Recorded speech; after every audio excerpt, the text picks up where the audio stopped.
चाय की प्याली में उबलती खबर नहीं हूं मैं। चाय की प्याली में उबलती खबर नहीं हूं मैं। नहीं कैमरे की चमक में झलकती हुई कोई साजिश। मैं वो हूं जो खेतों की मिट्टी में उगता है, जो मजदूर की हथेली में तपता है, जो मां की ममता में भीगता है। मैं भारत हूं, सरहद पर खड़ा वो जवान जिसकी नींद गोलियों की आवाज है। मैं वो लड़की भी हूं जो किताबों से इश्क करती है और सवाल पूछने से डरती नहीं। मैं उन गोलियों की खामोशी हूं जहां वक्त अब भी पैदल चलता है। मैं वो आवाज हूं जो ना न्यूज चैनल पे आती है, न वोट बैंक में बिकती है। मैं दिल की धड़कन में धूप छांव की तरह उतरता हूं। मैं भारत हूं स्टूडियोज जहां कहानियां नहीं बनती, यहां सच बोलता है, बिना मेकअप के, बिना रीटेक के। यहां हर एपिसोड एक इनकलाब है, हर धुन एक दुआ। मैं भारत हूं, भीड़ में नहीं खोता, मैं भीड़ से सवाल करता हूं। और जब गाता हूं तो गीत नहीं, जन्मभूमि की धड़कन गूंजती है, जन्मभूमि की धड़कन गूंजती है। मैं भारत हूं, मैं भारत हूं। First celebrity I met was none other than Chunky Pandey. Okay. So I started using, because among the street children and things like that, we did a project known as Chacha Ka Mela. Okay. That was on November 14th. Mm-hmm. Now, Chacha is none other than, we know that. So that particular name also came from the children themselves. So in one Chacha Ka Mela, around 4,000 to 8,000. When I left, it was 8,000 children will come on one day, and it was a big carnival kind of a thing. Wow. Food, masti, maja, celebrities, and they also love. So, then I touched upon most of the celebrities out there. At that time, I loved it, meeting all these people and getting money. The first celebrity who gave me 1 lakh of rupees is none other than Jackie Shroff. Oh, Wow. He's a Yes. very magnanimous He is person. so He's a fantastic brilliant. person. So met Jackie, he brought Anil Kapoor, and then the girls of that time, Shilpa Shirodkar, and then Padmini Kolhapure, the other Poonam Dhillon, lots of people. They wanted to come, and so that created a lot of awareness creation across the country. With all this kind of, which we have took it to Siddharam Kesari, and we got to make the story short, we got the street and vulnerable children with the pressure and advocacy of 400 NGOs in this country to have a special scheme for street and working children. Mm. So all the NGOs will get around 45 lakhs at that time to take care of around 40 to 50 boys and girls together. So that is one among the biggest success, which I loved it. And then I used those skills in terms of, then I left UNICEF, and then I ran my own, I got the bug of running my company. Mm-hmm. And then I got into basically focusing on development projects only, but I brought in the social entrepreneurship to that. Okay, I have few things to ask Please, with those please, things. And children is such a wonderful thing to be engaged with. It's also very close to my heart. That we'll discuss off camera. Sure. But there are few things that I noticed when I was reading about you. I will just list them, and then I will ask you Please. some ideas about it. Social enterprise development, child welfare, women empowerment, rural development, housing, healthcare. I'm going to touch upon that. Housing and community development. I have a question regards that with my own experience. Yeah. I had visited Europe. I was in London. Yeah. And it was pointed out to me that underprivileged housing there exists in the area. Yeah. Underprivileged housing there exists in areas where probably the most affluent people stay. Yes. And the housing is decided, allotted by the government to the underprivileged in terms of whose needs are more, with children, how much space would the children need? Yeah. The more their needs, lesser the capability, will give them that much more dignified housing. Absolutely. Yeah. Juxtaposed to that, I saw in Mumbai. Now, in Mumbai, earlier SRA developments used to happen in isolated corners. Yes. There's a policy change, which is a very positive policy change, that if this is a cluster that will be redeveloped, so people of this cluster might be given one entire building in this area, and then there'll be the rest of the development around, which is very good in thought. Yeah. But in practicality, the housing is not dignified. In the slum areas, like. Yeah, the SRA housing, even in the midst of all the rest of the people, the quality of housing, is it allowing them to feel dignified? No. Do the people around not want them because a house has been given, but they haven't been able to uplift themselves out of the mindset? So it is not serving that purpose as it should be able to. Mm-hmm. How much is it even possible to do that? If yes, how? And what can be our outlook towards housing the underprivileged?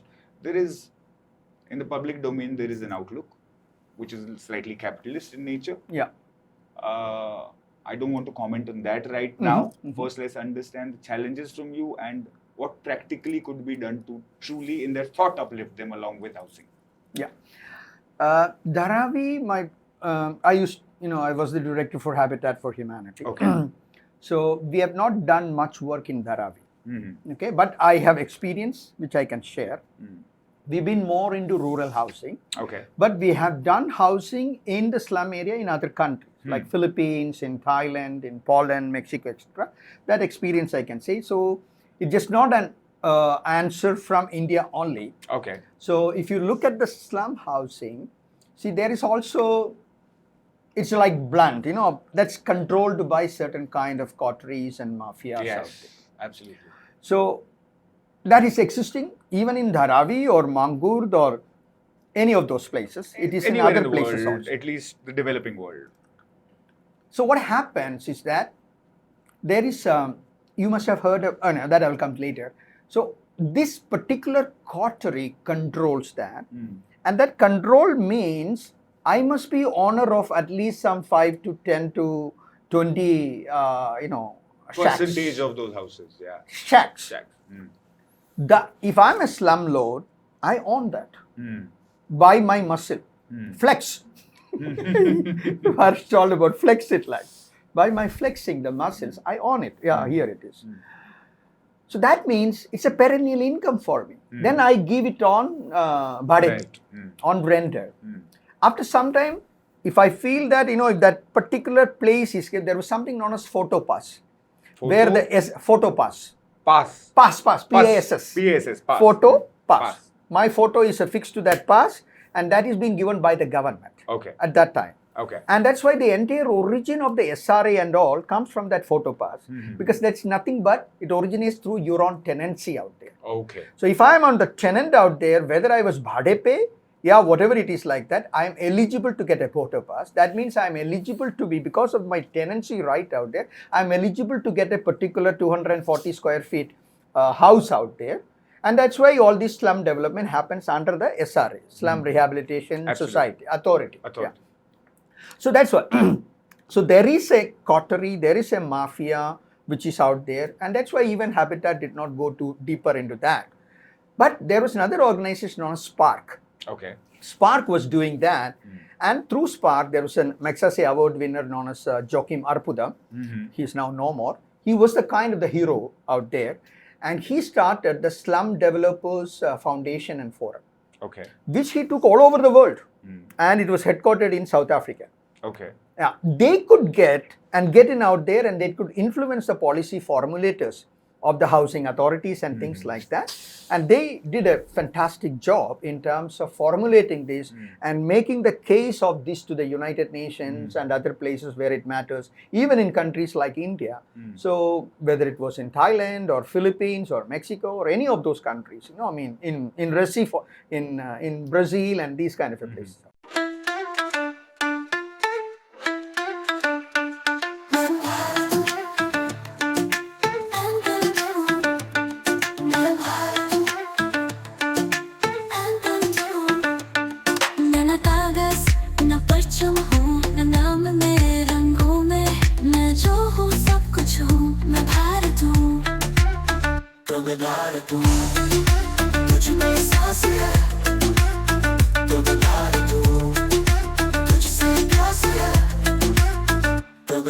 तेरे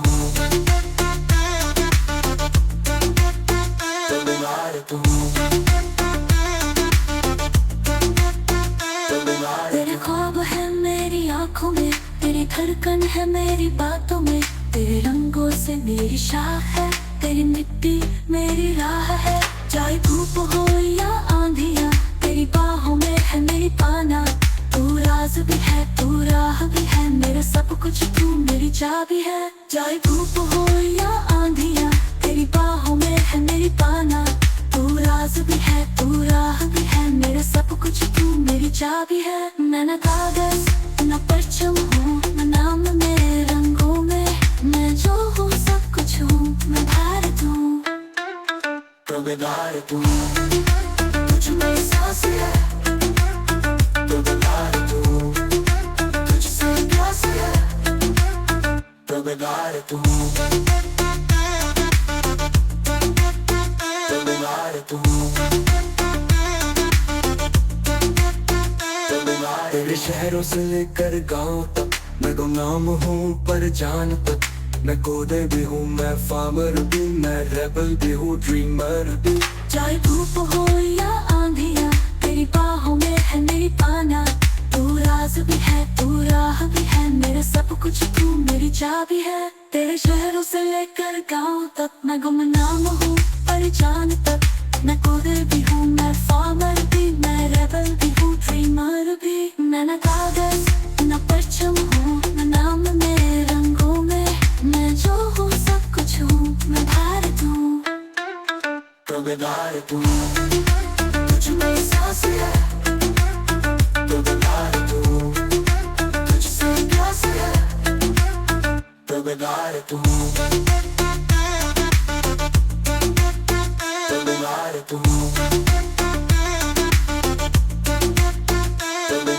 हूँ, नाम नहीं हूँ मैं निशान हूँ, मैं भारत हूँ।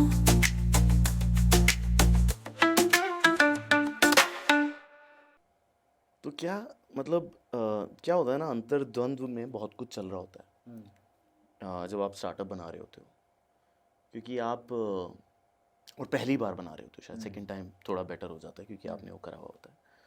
तो जब भी आपके सामने एक बहुत बड़ी प्रॉब्लम आती है या फिर फेलियर का साइन नज़र आता है कि अब इन्वेस्टर आने वाला था और टर्म शीट पीछे खिंच गई, ये भी हुआ है, राइट? एक प्रॉपर डील होने वाली थी, and maybe I'll talk about that too, because every failure is quite similar when you go through that.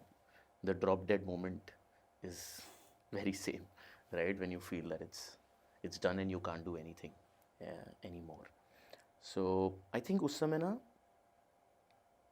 अंदर तो दुख बहुत होता है कि एक चीज़ बिल्डअप हो रही थी और वो एकदम से क्रैश हो गई, तो you feel really down. At the same time, you see a lot of faces deep inside your head. You see your loved ones. You see people who've hated you all your life. People who've challenged you all your life. People who've just said no for whatever reasons to you. वो सारे चेहरे आ रहे होते हैं आपके आंखों के सामने और आप उन चेहरों में वो चेहरा ढूंढ रहे होते हो जहाँ पे आपको एक और होप मिलती है. तो मुझे वो होप कभी अपने टीम के चेहरों में दिख जाती थी कि ये देखो, ये तो अपनी पूरी टीम बनाई हमने. कभी अपने ऑफिस के केबिन में दिख जाती थी कि अभी है, अभी अपन यहाँ बैठ रहे हैं, अपन चल रहे हैं, राइट? और कुछ ना कुछ निकाला जा सकता है. तो you keep trying because you can't die. Who was the one person who you could turn to in those times? Frankly, no one. No one? Frankly, no one. No family, apart no apart friend, from no apart support from system? Rashi, who's my co-founder, who would go through the same Trouble? dead moment. That's a In fair many enough cases, answer. I do not even share this with her.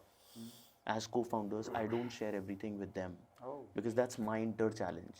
I have received a no from that deal, but it's not that everyone should be worried about that. It's me, it's my fight. I have to rise up in whatever way.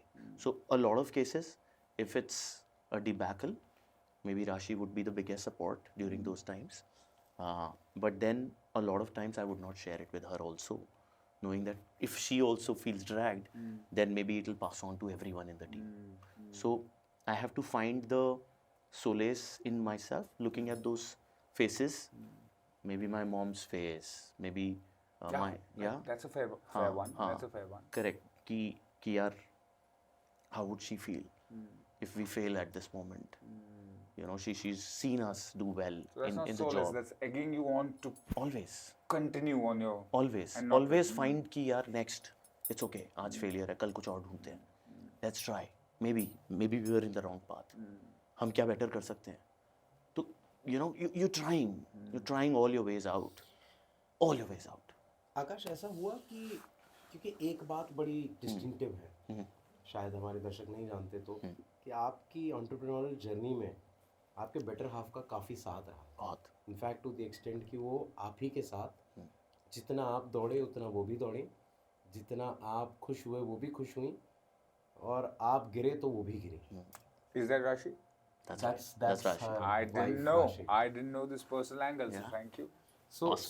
So in this We'll make you context meet her sometime. love to. मुझे तो बहुत परेशानी लग रही है, क्योंकि क्या होता है कि देखिए, आम आदमी की बात करूं मैं, भारतीय की, तो हर आम भारतीय की यही कहानी है कि घर के बाहर की जितनी भी जद्दोजहद रहे, जो घर आता है तो देखता है कि उसकी बीवी अर्धांगिनी या उसके बच्चे खुश हैं, तो शायद उनकी खुशी में वो अपने दुख को भूल जाता है.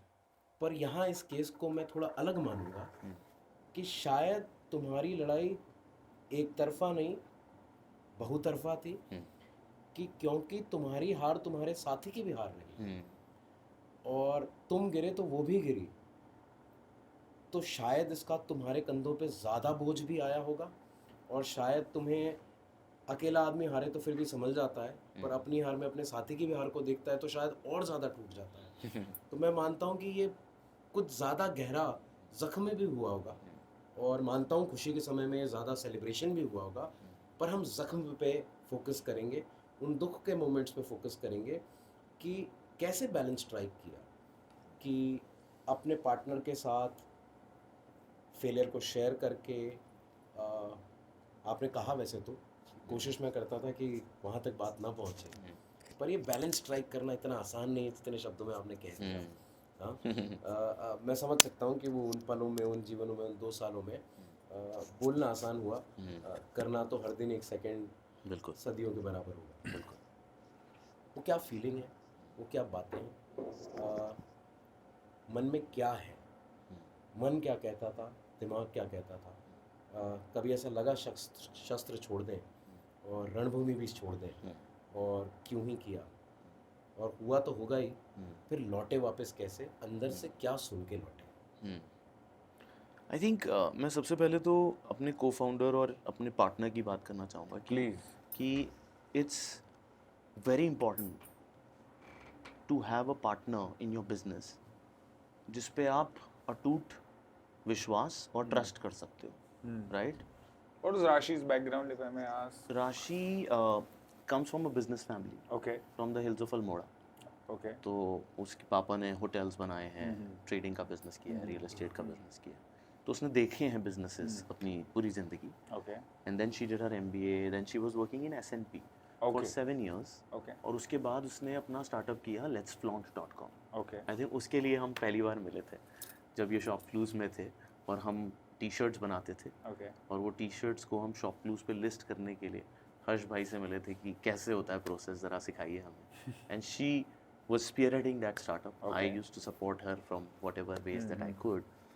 तो उसने वो स्टार्टअप चखा हुआ था, और यू नो तो जब बिज़नेस बना रहा था मैं, तो मुझे एक ऐसा पार्टनर चाहिए था जो कि स्किलफुल भी हो और मैं ट्रस्ट भी कर सकता हूँ और लंबी रेस में मेरे साथ रहे, राइट? तो वो सारी चीज़ें राशि में थी. अब मैं एक इंसिडेंस बताना चाहूँगा कि आई थिंक हमने बिज़नेस शुरू ही किया था, 3 ही महीने हुए थे, और हमारे एक इन्वेस्टर थे जिनसे हमें 2 ट्रांच में पैसे आने थे. तो पहली ट्रांच का पैसा आ गया था, दूसरी ट्रांच का आने वाला था. और ये शायद थोड़ा लग रहा है कि फिल्मी है, बट एक्चुअली उस दिन बहुत तेज़ बारिश हो रही थी. मैं कहीं जिम में था, वर्क प्लेस में. जब मैं जिम में था तो मेरे पास फ़ोन आया था उनका रात को, क्योंकि वो इंडिया में नहीं रहते, कि आकाश हम सेकंड ट्रांच, हमारे बिजनेस में एक प्रॉब्लम हो गई है, हम सेकंड ट्रांच नहीं दे पाएंगे. और उस पे हमारा बिजनेस का स्केल हमने पैक किया था कि you know you are getting another almost 1 crore to build the business for the next 6-7 months। और हमारे पास सिर्फ 1-1.5 महीने के पैसे बचे थे और वो कॉल आ गई थी। और because I had to call her, क्योंकि मैं शायद उस समय जिप के स्कूटर से ही ट्रैवल करता था और अभी भी करता हूँ। तो मैं उस दिन जिम में स्कूटर से था और मैं बारिश आ रही थी, जा नहीं सकता था। She came, I was a little dragged that day. She asked क्या हुआ, सब ठीक है। She could not drive also क्योंकि इतनी तेज़ बारिश थी और हम दोनों गाड़ी में बैठे हैं बंद शीशों में। और फिर we were just sitting, we could not talk much, but then she said what's going on and I had to share this with her. मैं भारत हूं, मैं वो आवाज हूं जो बंदूक से तेज चलती है, जो अखबारों में नहीं मगर आंगन की मिट्टी में पलती है। मैं इतिहास नहीं, मैं लहू में बहता वर्तमान हूं। मैं भारत हूं, नारा नहीं पहचान हूं। मैं वो पगडंडी हूं जहां चल के दादी ने समय को सींचा था। मैं वो सपना हूं जो किसान ने भूखे पेट बुन लिया था। मैं वो किताब हूं जो लड़की ने छुपा के पढ़ी। मैं वो दीवार हूं जिस पर कभी उम्मीद चढ़ी। लोग कहते हैं भारत कहाँ है, मैं कहता हूं जहां मां की ममता है वहां है, जहां मजदूर का पसीना इबादत बन जाए, जहां कलम तलवार से लड़ जाए। मैं वक्त की आग हूं और नदी की धार। मैं भगत की हुंकार हूं और अंबेडकर का विचार। मैं वो तिरंगा हूं जो लहराए नहीं, सांस लेता है। मैं वो सच हूं जिसे इतिहास भी कभी झुठला न पाए। तू मुझे सीमाओं में मत बांध, तू मुझे सीमाओं में मत बांध। मैं चूल्हे में जलती लकड़ी भी हूं और मैं हाथों की लकीरों में भी और बच्चों की हंसी में भी हूं।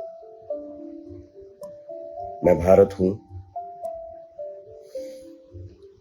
घायल भी हूं, पावन भी, चुप भी हूं, सावन भी। टूटता नहीं, झुकता नहीं।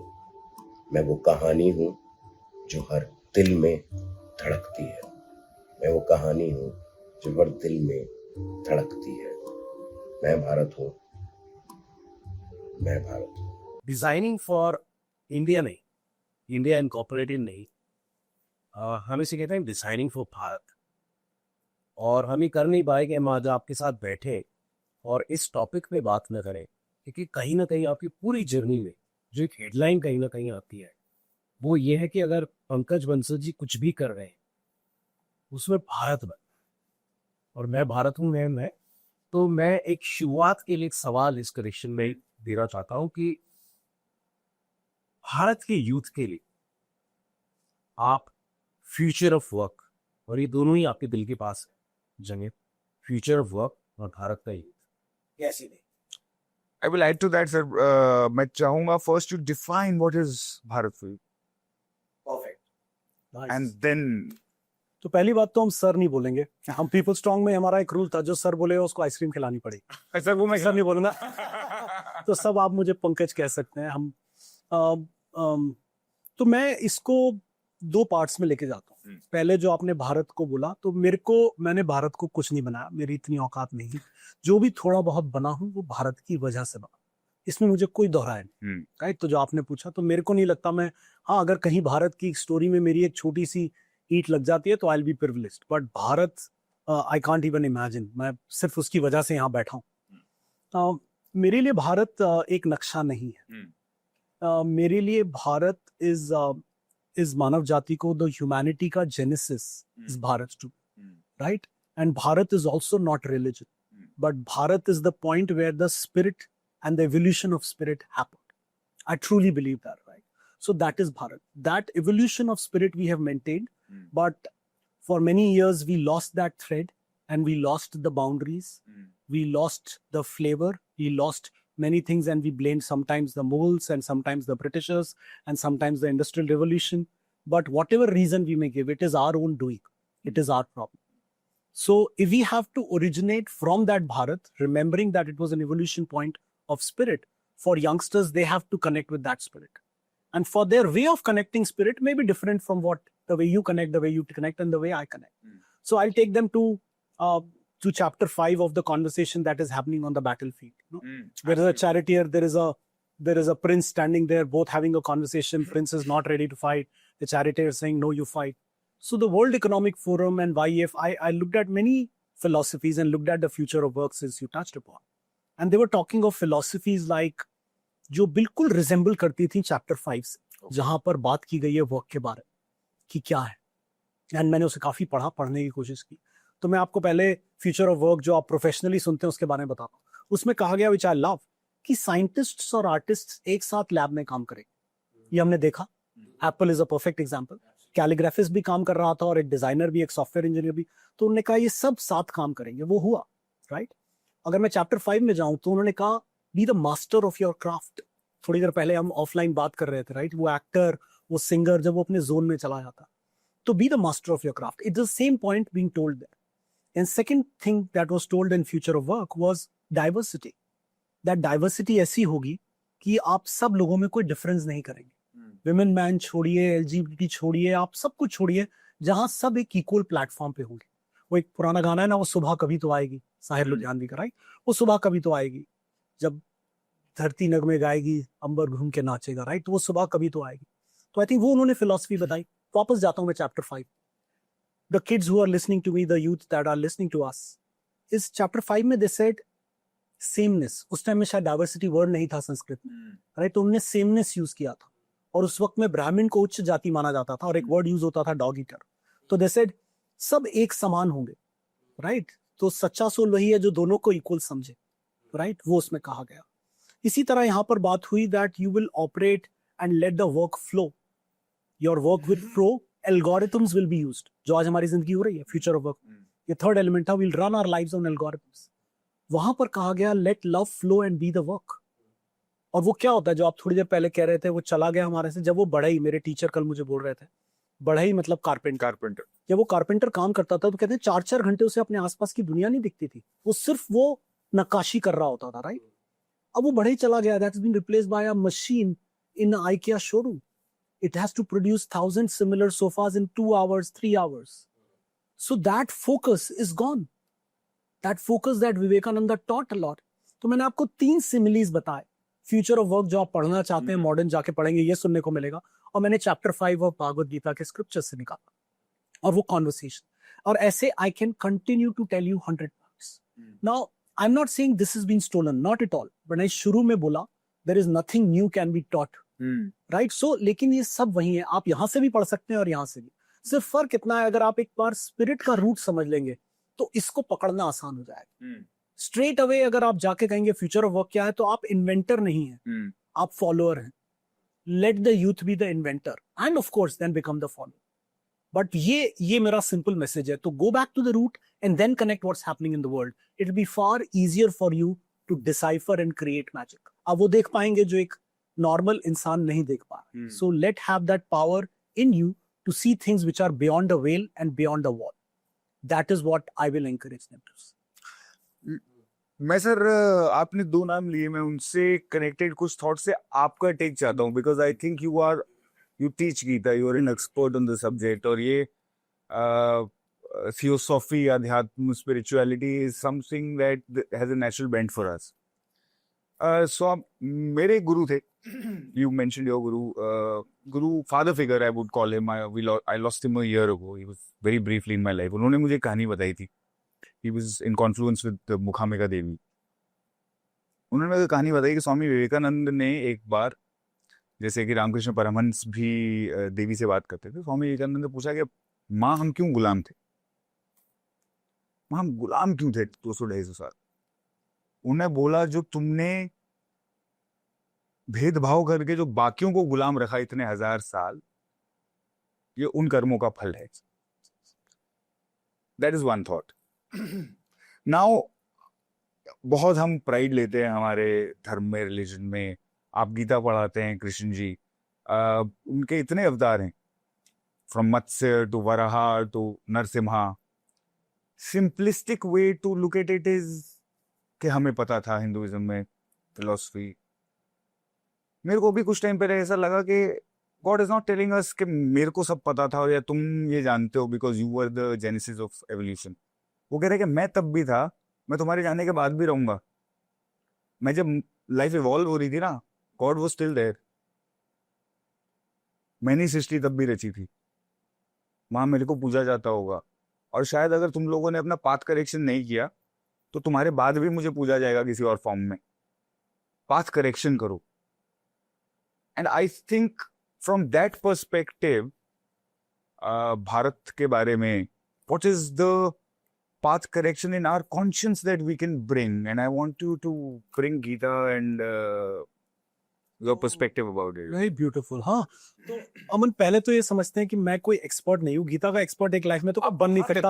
हाँ, मतलब पढ़ा शेयर करता हूँ जितना मुझे समझ आता है. हाँ, उसके हिसाब से जो मैंने समझा है, और जो आपका क्वेश्चन है कि वो कहाँ से ले जाके हम कॉन्फ्लुएंस कर सकते हैं, उसे अपनी जिंदगी में उतार सकते हैं, तो बैटलफील्ड चल रही है. द फर्स्ट वर्स सेज धर्म क्षेत्र कुरुक्षेत्र, ध से शुरू होता है और भागवत गीता खत्म होती है 700th वर्स पे, चैप्टर 18 में, एंड इट सेज यत्र योगेश्वरो कृष्णा यत्र पार्थो धनुर्धरा.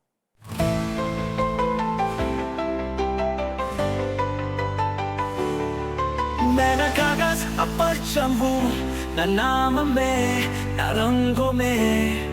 मैं जो हूँ सब कुछ हूँ, मैं भारत हूँ. मैं भारत हूँ, मैं भारत हूँ, तुझ में सांस है. मैं भारत हूँ, तुझसे प्यास है. मैं भारत हूँ, दिल की आस है. मैं भारत हूँ, मैं खास है.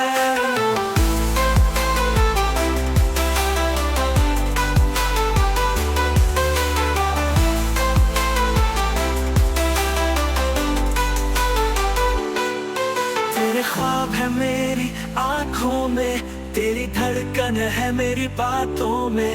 तेरे रंगों से मेरी शाख है, तेरी मिट्टी मेरी राह है. चाहे धूप हो या आंधिया, तेरी बाहों में है मेरी पनाह. तू राज भी है, तू राह भी है, मेरा सब कुछ तू मेरी चाबी है. मैं भारत हूँ, तुझ में सांस है. मैं भारत हूँ, तुझसे प्यास है. मैं भारत हूँ, दिल की आस है. मैं भारत हूँ, मैं खास है.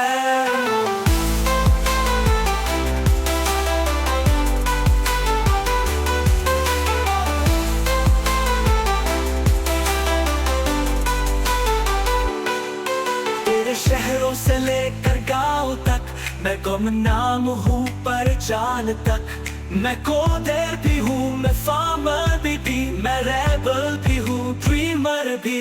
ना बॉर्डरों के ना लैंग्वेज का झांक, मैं दर्द भी हूँ, मैं प्यार का राग. ना कस्ते रोके ना क्लास का दाग. मैं आगे हूँ, मैं सबसे आगे हूँ.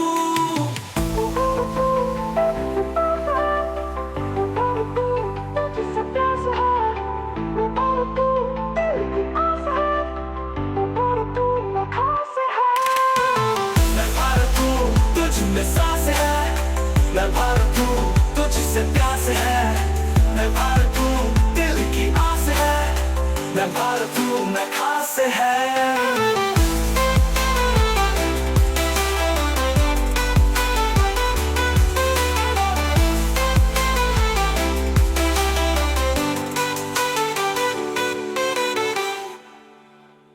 नॉर्थ ईस्ट को ज़्यादा नहीं जानते, परेशानियां नहीं जानते, चैलेंजेस नहीं जानते, हम बस सुनते हैं, पढ़ते हैं. तो हमें वो सब बताइए.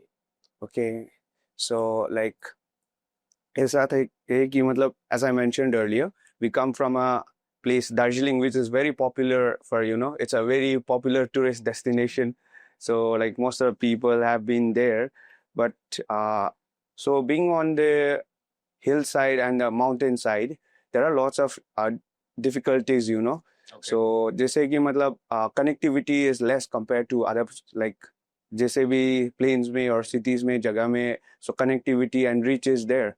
So we were like थोड़ा सा I say like we are privileged because Darjeeling has very good schools and colleges because but in the town area, not in the rural side, right?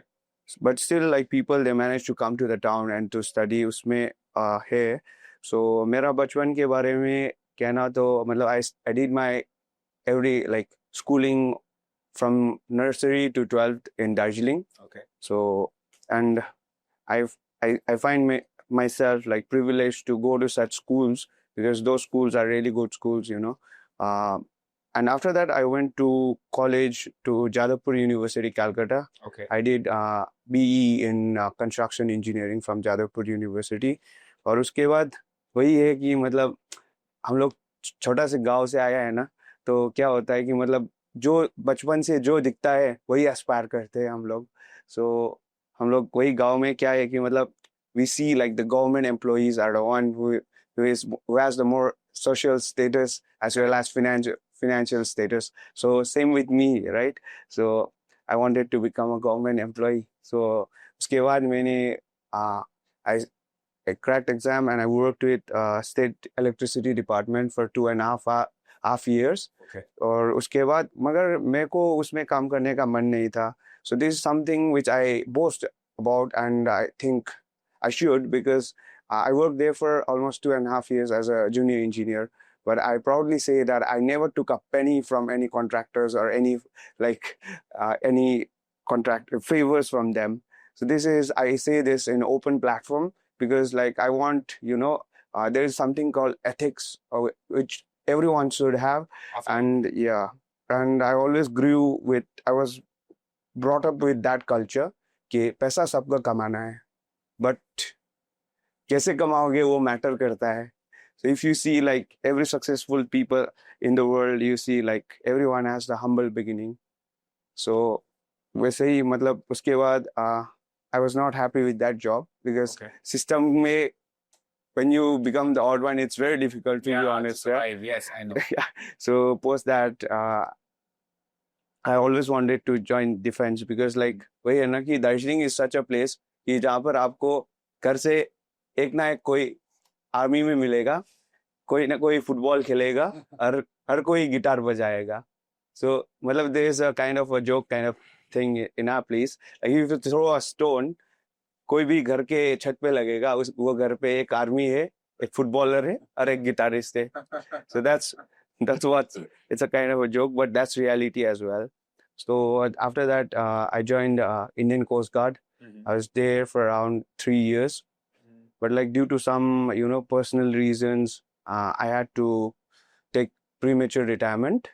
And when I came back home, so my parents was expecting the same thing, like they wanted me to go for a government job. And my father is very supportive about whatever I do in life since my childhood. Okay.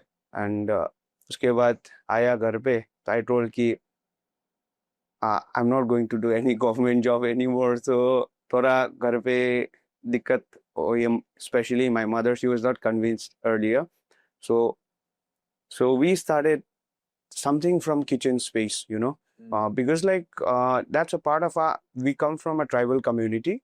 So हम लोग का क्या होता है कि मतलब पहले से there's an art of brewing, which is brewing. Yeah. Before we get into that step, Yeah. I have a question. okay, please. I also have one. Yes. So my question is to your Reverend Mother. तो मैं उन्हीं की भाषा में question पूछता हूँ, फिर आप वापस. मैं तो कोई ट्रांसलेट करेंगे. हाँ, बिल्कुल. For us. आप कोशिश कीजिए, आप ट्रांसलेट कीजिएगा. For her, no, for us. हाँ, बिल्कुल. So आमा तपाई ले एक सैनिक ना रा एक उद्यमी छोरा लाई पाल भयो रा एक रॉकस्टार स्वामी संगा जीवन बिता भयो कस्तो अनुभव रहो यो यात्रा एक अम्मा एक श्रीमती एक राय गुरु को रूप में तपाई लेके सभी ने जीवन बेटा. भन्दैछ कि तपाईँलाई हैन एउटा फौजी छोरा हैन एउटा एन्टरप्रेन्योर छोरा अनि अब आपा पनि एउटा उयो होइन रकस्टार अब ब्लग्सहरू बनाउनुहुन्छ म्युजिक गर्नुहुन्छ त्यस्तोको आमा र त्यस्तोको वाइफ हुँदा कस्तो लागिरहेको छ भनेर भन्दैछ अब मलाई चाहिँ मेरो विशेष त उसको बाबा प्रति मलाई एकदमै गर्व छ अब अहिले पनि एकदमै उसले म बुढो भएको छुइनँ भनेर एकदम इन्ट्रेस्ट साथ अब के अरे ट्र्याकिङहरू गर्नुहुँदैछ अन्त मलाई त पहिला त एकदम दुःख लाग्यो मेरो गभर्मेन्ट जब गर्ने छोरा इन्जिनियर छोरा फौजी छोरा जब छोडेर आउँदा त म 1 महिनासम्म एकदमै म बोलिनँ उसँग तर अहिले चाहिँ मलाई एकदम प्राउड फिल हुँदैछ उसँग चाहिँ So she says like she is very proud of her husband because he has always been very supportive as well as in this age, you know, at age of 60, he is doing trekking solo vlogs and he is very energetic. And one thing about him is like he never feels himself old because, you know, age is just a number. The way you feel, that matters a lot, you know. If you feel old, then definitely you are going to get old. So, and about me, she's saying like initially she was disappointed, but like now she's very much happy and proud of me and whatever we are doing together. I heard and जो मैं समझा वो बताना 1 month she didn't speak to you. Yeah, she yeah, said that. yeah. But I have a question. You said you had a lot of ethics and you're proud about though you couldn't fit in Yeah. the government system में Yeah. fit in नहीं हो पाए. Yeah. क्योंकि आप शायद honest रहना चाहते थे, सिस्टम नहीं रहने देना चाहता था, वो सिस्टम लोग जो Yeah, yeah, absolutely. तो थोड़ी मॉम डैड क्या करते थे, आपका चाइल्डहुड स्कूलिंग के बारे में बताएं. Yeah. But what was life at home? आप इनका मेन ऑक्यूपेशन क्या था? फॉर एग्जांपल ओनली फार्मिंग से रिलेटेड थे, क्या थे, उसके बारे में थोड़ा बताओ यार अपने चाइल्डहुड और मॉम डैड की life. Okay, sure. So while talking about me, मैं ऐसा बच्चा था कि बचपन में मतलब अभी भी मेरे स्कूल में हर कोई टीचर्स जिसने मुझे पढ़ाया सब पहचानता है. अच्छा. So they remember me by name Sangbo. अभी कोई भी Sangbo बोलेगा झट से वो उसके दिमाग में आएगा. So from nursery to class 10th, I was a very mischievous child. Like God. Otherwise it's not fun school. yeah. So everyone remembers me. But like I was like a kind of good in studies as well, but I was one of the most mischievous chap in the class. कि हर class में एक class में मतलब चढ़ा तो new teacher class teacher would come and ask who is Sangbo, आगे आके बैठ जाओ.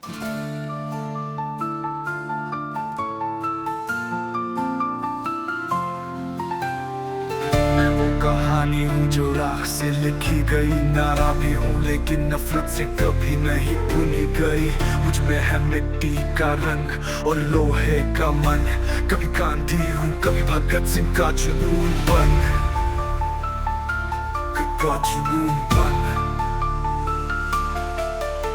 मैं शहरों की चाल हूँ, मैं गाँव का गीत हूँ, मैं सुबह में नहीं पर हर इंसान की रीत हूँ. मुझ में है इत्तेफाक पर जुगात का राज भी है, मैं हूँ ये और हलचल भारत का आज भी हूँ कल भी है. सुजलम सुफलम मलाया जशितलम शस्याश्यामलम वंदे मातरम.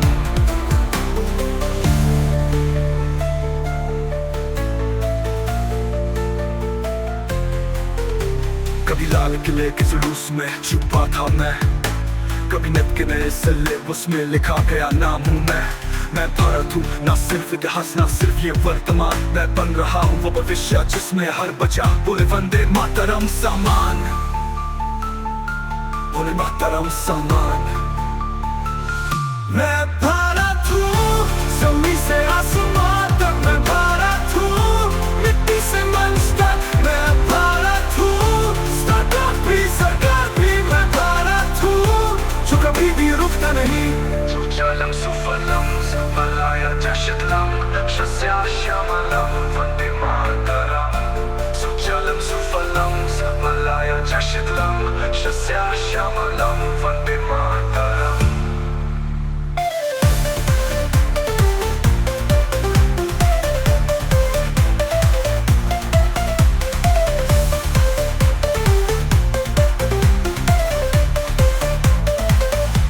कभी लाल किले के जुलूस में छुपा था मैं, कभी नेट के नए सिलेबस में लिखा गया नाम हूँ मैं मैं भारत हूँ, ना सिर्फ इतिहास ना सिर्फ ये वर्तमान, मैं बन रहा हूँ वो भविष्य जिसमें हर बच्चा बोले वंदे मातरम सामान। मैं फैशिका की मुस्कान हूँ, एक माँ के मन की आस हूँ, मैं ITV में पढ़ता था बेटा भी हूँ और दम से निकलता विकास हूँ। मैं हूँ ड्रोन भी की खेती का सोने भी, मैं जो भी हूँ असली हूँ फेक का क्लो नहीं, फकलो नहीं।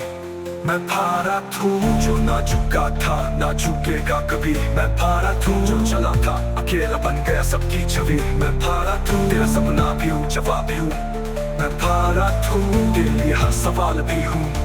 सुजलम सुफलम मलयज शीतलम सस्यश्यामलम वंदे मातरम। सुजलम सुफलम मलयज शीतलम सस्यश्यामलम वंदे मातरम।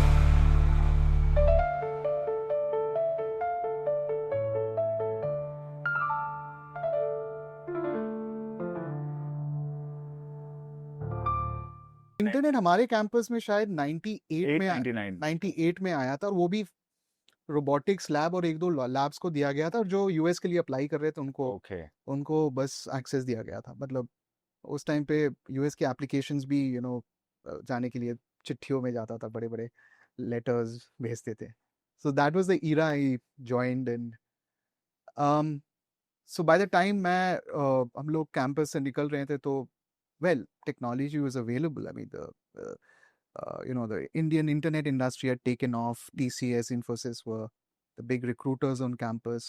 ओके तो हम लोग सब उस generation के लोग सब IT इंडस्ट्री में ही घुस गए.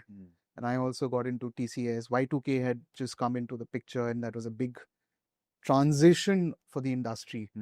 So all of us got into tech jobs. तो हमारे लिए वो एक बहुत interesting phase था when we were seeing the evolution कि how can every industry start using the basics of technology. I mean, forget the internet, just the basics of technology. चाहे वो database हो, computing हो, data को store करना हो, उसको retrieve करना हो.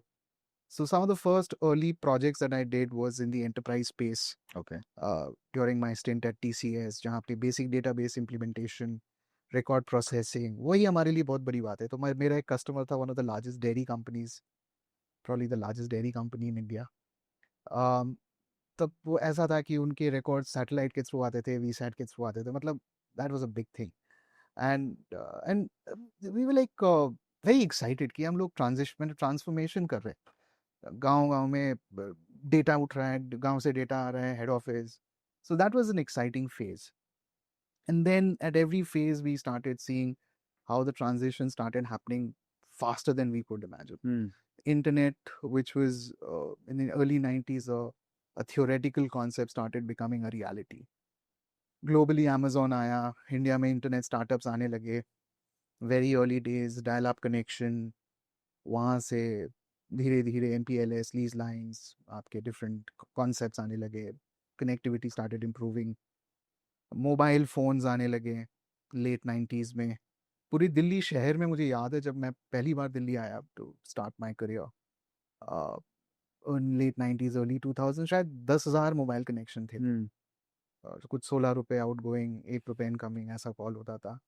और मुझे आज भी याद है प्रिया सिनेमा के सामने, I think it was Airtel, जिन्होंने एक बूथ लगाया था और मोबाइल इंटरनेट वो इंट्रोड्यूस कर रहे थे, वैप. ओह दिस इज 2000, वैप इज प्री जीपीआरएस pre-GPRS. तो and I was very intrigued, तो मैं चेक कर रहा था, and I had probably just bought my first mobile phone, but my phone was not WAP enabled. तो so वो है हमारी evolution, वो हमारी और अगर आप देखें तो दुनिया में हमने देखा है कि एक हर 20 साल में एक बड़ी ट्रांजिशन होती है.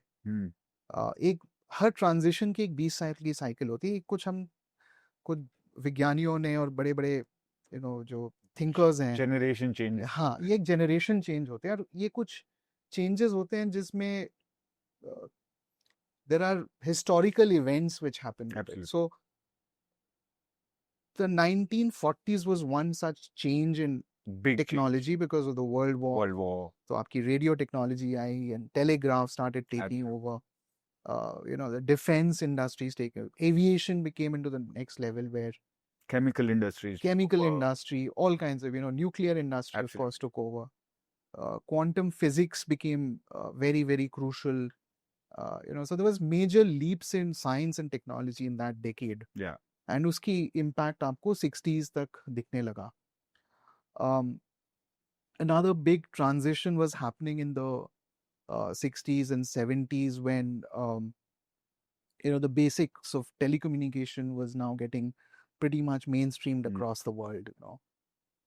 The next big transition was the internet, which started in the 90s. And by the 2010s, the big transition was the mobile.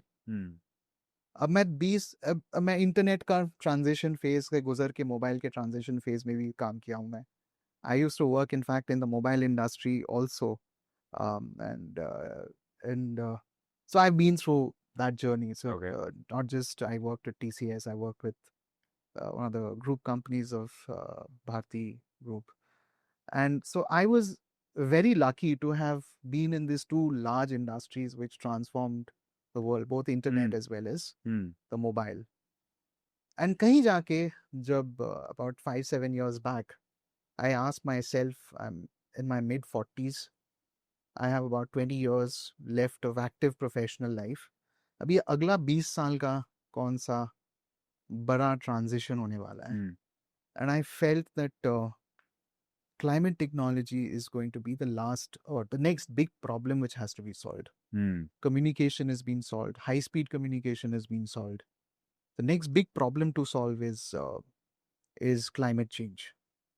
And we don't have another planet. जो कहते हैं ना कि there is no plan B, so there is no planet B. हमें यहीं रहना है.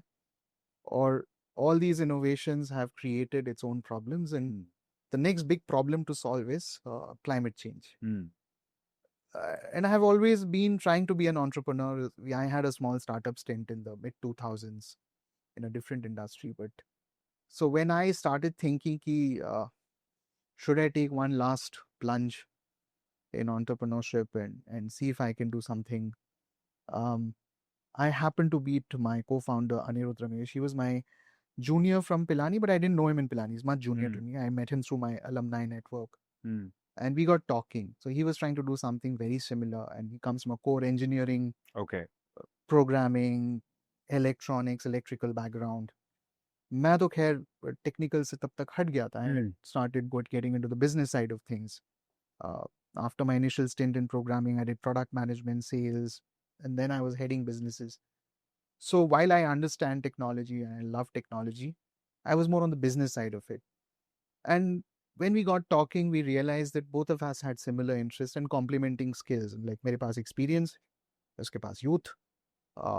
So we have, I think, a 20-year age gap. Oh, wow. He must be now 30. I'm going to be 50 this year. Wow. And of course, he's core engineering technical and I'm techno-commercial. So we said, why don't we join hands? And this then happened in late 2018, early 2019. We decided to start this to solve, to bring all our skill sets in addressing one specific problem in the climate tech space. Before understanding the tech that you are now working on, there are 2-3 things that caught my attention. Yeah. You said you were working one of the biggest dairy companies in India, and that was on a project. I was with TCS. Yeah, पर मुझे बहुत interesting लगा आपने कहा कि satellite से data आता था from the countryside. VSAT से, हाँ जी. VSAT. Livestock data? Just to understand what was the role. Milk collection and those kind of data, yeah. So they were one of the pioneers in adopting of technology in every aspect of business. And so there was a project being done in which a lot of real-time data collection was being initiated. Back in the late 90s. Late 90s, early 2000s. Wow.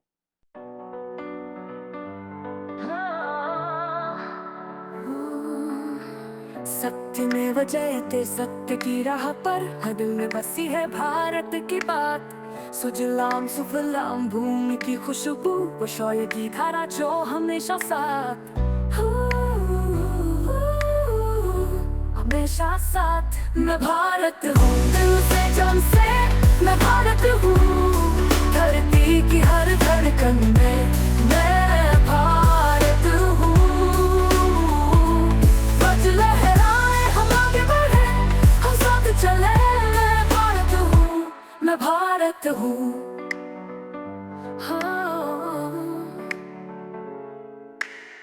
Allahu Akbar, ये वक्त है उठने का। मुस्लिम सिख हिंदू सबका यही काम, अपने भारत को बनाए सबसे महान। हमारी बगावत है शांति का सलाम।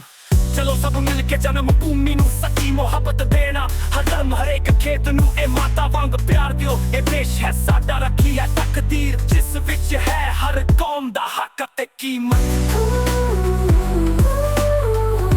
हमेशा साथ मैं भारत हूँ, दिल से जान से मैं भारत हूँ। धरती की हर धड़कन में मैं भारत हूँ। वज लहराए हम आगे बढ़े, हम साथ चले। मैं भारत हूँ। अल्लाह एक चीफ का वादा, खुश रहने का। हम सब साथ हैं अलग अलग रंगों में। खुद से बड़ा हमारा हिंदुस्तान है। हम सब में है भारत का आकाश। मैं भारत हूँ, दिल से जान से मैं भारत हूँ। धरती की हर धड़कन में मैं भारत हूँ। वज लहराए हम आगे बढ़े, हम साथ चले। मैं भारत हूँ, मैं भारत हूँ।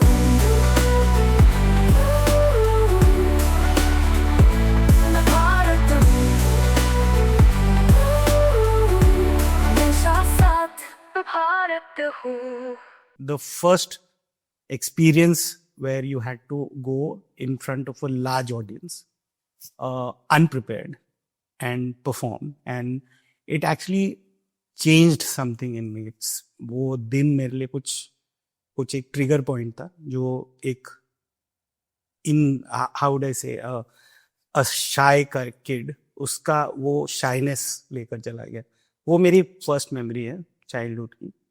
और जहाँ तक चाइल्डहुड की बात करूँ मैं तो I come from a humble middle class family. My father used to run a business of buses. Interstate buses चलती थी हमारे। और interstate buses largely पापा ने उस वक्त इंदिरा गांधी का एक एंटरप्रेन्योरशिप इनिशिएटिव था जिसमें वो जितने भी ग्रेजुएट थे उनको 1 लाख का लोन प्रोवाइड करते थे। सो उन्होंने वहाँ से वो लोन लेकर, जो आज के दिन में mister Modi is trying to do, where he is trying to build a culture of entrepreneurship. एक टाइम पे इंदिरा गांधी ने भी, और I do feel that two leaders are very similar in their approach of leadership. वहाँ से पिताजी ने चालू किया था। और and we come from a very big family. मतलब हमारे कितने 5 चाचा और 4 बुआ हैं। Because my Dadaji was married thrice. मतलब first Dadi, we lost her. Then the second Dadi, which was my Dadi, we lost her as well because of small this thing called tetanus. So वो उस वक्त tetanus के injections नहीं होते थे, तो we lost her. And the third Dadi is still alive. I met her today because today we were celebrating father and mother's 50th anniversary. They are no more, but we said we'll celebrate it together. तो उस journey में हमारा हमेशा से business was starting में। आप अगर आप देखोगे ना कि businesses used to be a seesaw, because एक टाइम पे आपका बिजनेस बहुत अच्छा करता है या दूसरे टाइम में आपका बिजनेस बहुत डाउन जा रहा है। तो I had seen the ups and downs of business and I was as a child I always thought I will never do business. मतलब मुझे कभी बिजनेस करना ही नहीं है, because at least if you are in job you know you have a secured earning, you have a secured living. And that was my first understanding of living through the ups and downs of entrepreneurship. And that never, like, I never saw the complete upside of business. I saw some upside, but there was a lot of downside. And especially if you're coming from a small town, that is the story of entrepreneurs, जो independent entrepreneurs होता है। So वो मेरी journey वहाँ से चालू हुई, where my mind was always telling me that I'll never get into business. So मैं वहाँ पे स्टॉप करूँगा ताकि ये स्ट्रक्चरली मैं कहीं बहुत कुछ बोल सकता है बट नहीं बिल्कुल आपने सही दिशा में हमें ले गए हैं। बस मेरे मन में 3 चीजें आई कि देखिए विधि का विधान कि जो 6ठी कक्षा का लड़का स्टेज पे जाने से डरता था उसने कभी नहीं सोचा था कि वो शख्सियत बनेगा जो बड़े बड़े फाउंडर्स बड़ी बड़ी कंपनियों को वर्ल्ड स्टेज पे खुद लेके जाए। तो देखिए कितनी लंबी जर्नी आपको विधि के विधान ने कवर करवाई है। और बिजनेस वाले पार्ट पे तो हम जाएंगे, उससे पहले मुझे लगता है कि अमन के मन में काफी चीजें हैं और वहीं से शुरुआत करते हैं। नहीं तो मैं आई एम वेरी इंट्रिग्ड। आपने अपना मेटामॉर्फोसिस मेंशन किया where the caterpillar turned into the butterfly and I'm very interested from the irony of wanting a secure job to taking one of the biggest risks right now. Entrepreneurship भी करी आपने, so sometimes the destiny plan होता है and now you are at the forefront of setting precedents. What made you change from आपने करी secure job, पहले तो वो थोड़ी जर्नी बता दीजिए और फिर वहां से फर्म पीआर फर्म वगैरह का चेंज कैसे आया फॉर एवरीबॉडी के क्या प्रोफेशनल जर्नी रही? और इससे पहले कि आप इस मोमेंट को छोड़े जहां तक आप आए, एक ऐसी स्मृति या एक ऐसी सीख, चाहे वो माँ बाप की हो सकती है किसी ऐसे गुरु की, वो ऐसी क्या थी जो तब आप पे छाप छोड़ी जो आज तक आप उसे याद रखते हैं, कैरी करते हैं, उसको लेके चलते हैं? चलिए एक और ये मैं बहुत बड़ा सीख लिया है मैंने। My father used to say that when you are in a slippery ground you first find your footing before you want to pull out anybody. That means वो जो बोलते हैं ना आपके ऑक्सीजन का मास्क पहला अपना लगाइए फिर आप किसी को हेल्प कीजिए। तो वो बहुत बड़ी लर्निंग है बिकॉज कई बार हम लोग क्या करते हैं, हम खुद एक मकाम पे होते हैं जहाँ पे हम खुद अपना एक वजूद बनाने की कोशिश कर रहे हैं। उस कोशिश के टाइम पे आप किसी और को उठाने की कोशिश करेंगे तो ना आप उठ पाएंगे ना वो उठ पाएंगे। सो इसीलिए मुझे वो ना हमेशा याद रहता है। और वो लर्निंग को लेके I always look at mapping that if you require to do something, are you on a ground that you can help the person? Okay. So I always keep that in mind. It's the biggest learning that my father had given me. And he had gone through his own failure in terms of trying to pull up people while he was not on a very strong footing in the ground. Coming back to your question, मैंने कभी मतलब unfortunately मैंने कभी एक job की तरफ plan वे से गया नहीं मैं, बिकॉज बिहार झारखंड से जब हम आते हैं तो हमारे पास 3 ऑप्शंस बचपन से सिखाया जाता है। या आप इंजीनियर बन सकते हो, डॉक्टर बन सकते हो, आईएएस बन सकते हो, और हमारे टाइम पे एमबीए आ गया था कि ये आप एमबीए कर सकते हो जिसमें आपको बैंकिंग जॉब मिल जाएगी, जिसमें आपको एक सिक्योर्ड जॉब किसी आईटी कंसल्टिंग फर्म में मिल जाएगी। सो बाय द टाइम मतलब ओरिजिनली मैं आईटी के लिए तैयारी कर रहा था। Okay. मैंने इंजीनियरिंग के लिए काफ़ी तैयारी करी, but my father when he came once to visit me to Delhi, तो मैंने उनको बहुत ऑनेस्टली बिठा के बोला कि पापा मैं आपको झूठ बोल सकता हूँ बट मैं अपने आप को झूठ नहीं बोल सकता। मैं पढ़ ही नहीं रहा हूँ जितना आईटी के लिए पढ़ना चाहिए। It requires 24 hours of studies, मैं उतना नहीं पढ़ रहा हूँ। मैंने बोला अभी मेरे जानने में एक कोर्स आया मास कम्युनिकेशन, उसके थ्रू आप ना फिल्म मेकिंग में जा सकते हो। ओके। तो मैं मास कम्युनिकेशन परस्यू करना चाहता हूँ। अभी अंडर ग्रेजुएट नया प्रोग्राम चालू हुआ है। My father that way was very progressive. He said are you convinced you have done your research? I said I have done my research. और उसी टाइम पे एक हमारे टाउन के एक सीनियर थे जो मेरे भैया के रूममेट थे। उन्होंने XIMC से पढ़ाई करके उन्होंने बॉम्बे में अपना काम चालू किया था। And then he had assisted in making Mission Kashmir. So उनका नाम दिखता था हमें। फिर उनसे पापा की बात करवाई and he's right now directed a lot of movies name called Rajkumar Gupta. So हाँ, so उनसे मैंने पापा की बात करवाई. उन्होंने बोला कि ये इमर्जिंग सेक्टर है, इसमें ऑप्शंस बहुत सारे खुलती हैं. अभी ये फिल्म मेकिंग में जाना चाहता है बट हो सकता है वो एडवर्टाइजिंग में चला जाए, मीडिया एंड जर्नलिज्म में चला जाए. सो ऑप्शंस बहुत सारे हैं. सो आप इनको जाने भी I went did my mask on. मैं पार्थ हाँ.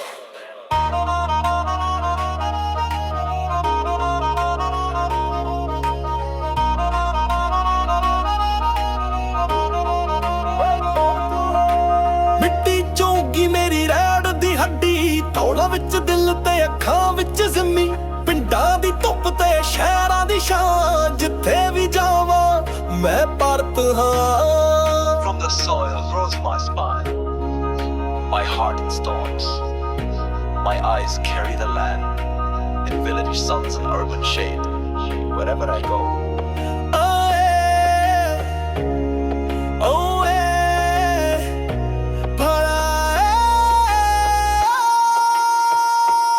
ਮੈਂ ਸਾਡੀ ਮਾਂ ਦੀ ਬੋਲੀ ਹਾਂ, ਮੈਂ ਸਾਡੀ ਧਰਤੀ ਦੀ ਬਾਣੀ ਹਾਂ, ਕੋਈ ਪੁੱਛੇ ਮੈਂ ਕੌਣ ਹਾਂ, ਆਵਾਜ਼ ਆਉਂਦੀ ਮੈਂ ਭਾਰਤ ਹਾਂ. ਮੈਂ ਸਾਡੀ ਮਾਂ ਦੀ ਬੋਲੀ ਹਾਂ, ਮੈਂ ਸਾਡੀ ਧਰਤੀ ਦੀ ਬਾਣੀ ਹਾਂ, ਕੋਈ ਪੁੱਛੇ ਮੈਂ ਕੌਣ ਹਾਂ, ਆਵਾਜ਼ ਆਉਂਦੀ ਮੈਂ ਭਾਰਤ ਹਾਂ. ਮਹੀਨਿਆਂ ਦੀ ਮਿਹਨਤ ਨੇ ਰਾਤਾਂ ਦੇ ਖਵਾਬ, ਸੂਰਜ ਨੂੰ ਛੂਣ ਦੀ ਲੋਚ ਤੇ ਹੌਸਲੇ ਦੇ ਜਾਬ, ਚੁੱਪੀਆਂ ਦੀ ਗੂੰਜ ਵੀ ਕਹਿੰਦੀ ਆ, ਇਹ ਨਸਲ ਨਹੀਂ ਝੁਕਦੀ ਏ ਬਰਕਤਾਂ ਵਾਂਗ ਝਾੜਦੀ. ਕੋਈ ਕਹੇ ਤੂੰ ਕਦੇ ਕਹਾ, ਕੋਈ ਕਹੇ ਤੂੰ ਇਨਕਲਾਬ, ਪਰ ਮੈਂ ਤਾਂ ਸਿਰਫ ਇੱਕ ਸੱਚ ਹਾਂ, ਮੈਂ ਭਾਰਤ ਹਾਂ. ਕੋਈ ਕਹੇ ਤੂੰ ਕਵਿਤਾ ਹਾਂ, ਕੋਈ ਕਹੇ ਤੂੰ ਇਨਕਲਾਬ, ਪਰ ਮੈਂ ਤਾਂ ਸਿਰਫ ਇੱਕ ਸੱਚ ਹਾਂ, ਮੈਂ ਭਾਰਤ ਹਾਂ.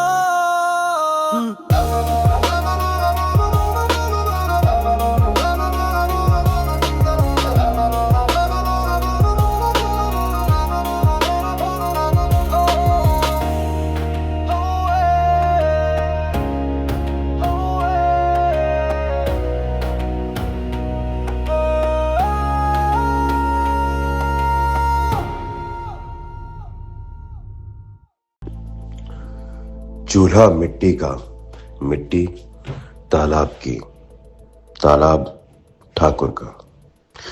भूख रोटी की, रोटी बाजरे की, बाजरा खेत का, खेत ठाकुर का. बैल ठाकुर का, हल ठाकुर का, हल की मूठ पर हथेली अपनी, फसल ठाकुर की. कुआं ठाकुर का, पानी ठाकुर का, खेत खलियान ठाकुर के, गली मोहल्ले ठाकुर के. फिर अपना क्या, गांव, शहर, देश. मैं एक विचार नहीं, एक एहसास हूं. मैं मंदिर में दीपक हूं, मस्जिद में आजान, गुरुद्वारे की लंगर और चर्च की घंटी. मैं वो साज हूं जो हर मजहब में बजता है, एक ही रंग में, एक ही राग में, भारत. मैं रोटी हूं, मैं रोशनी हूं. मैं वो माँ हूं जो बेटे को बॉर्डर भेजकर भी मुस्कुराती है. मैं वो किसान हूं जो हर सूखे में भी हरियाली बोता है. मैं वो स्त्री हूं जो चुप नहीं बैठती, बदलाव लिखती है. मैं वो युवा हूं जो इंस्टाग्राम नहीं, तिरंगा वायरल करता है. मैं गरीब की हंसी भी हूं और अमीर की जिम्मेदारी भी. मैं पहाड़ का सन्नाटा भी हूं और स्टेशन की भीड़ भी.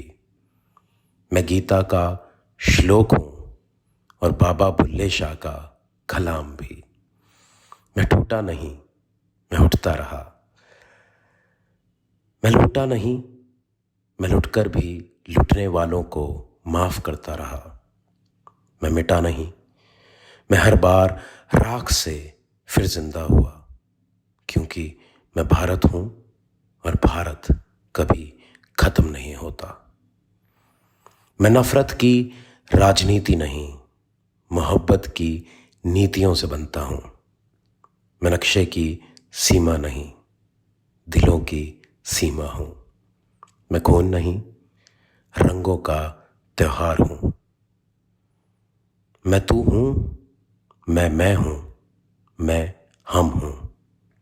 मैं हर उस इंसान की आवाज हूं जो पूछता है, क्या कोई मेरी भी सुनता है? हाँ, सुनता है, क्योंकि अब जब मैं खुद बोल रहा हूं तो मैं भारत हूं, मैं भारत हूं।